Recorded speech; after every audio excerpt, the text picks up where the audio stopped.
this NDP Liberal government, it pays to commit crime in Canada. Stolen cars now cost Canadians over $1 billion a year in insurance rates. Car thefts are up 300% in Toronto. That's thanks to the catch and release legislation that turns violent offenders loose onto the streets, allowing them to commit more crime. When will they reverse their disastrous policies, put the bad guys in jail so that Canadians can keep their cars? The Honourable Minister of Justice.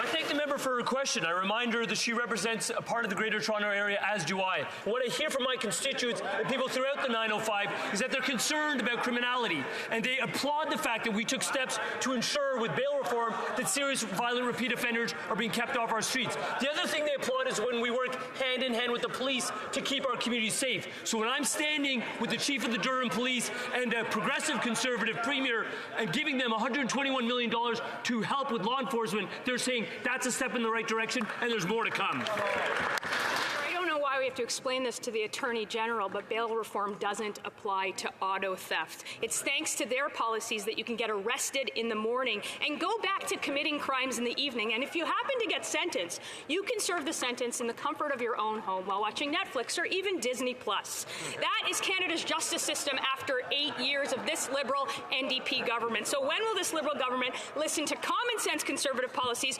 repeal the catch and release, the stay-at-home sentencing, and finally put offenders in jail where they belong? That's right.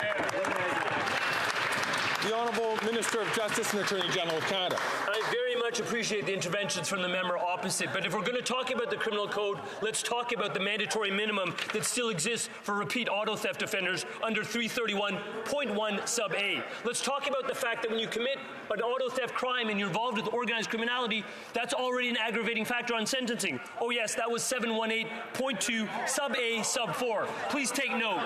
The important piece is that we are bringing together stakeholders, auto industry, every actor that's involved in this system to ensure we tackle this at every dimension. That conversation is happening this week. It's too bad they won't be there for it.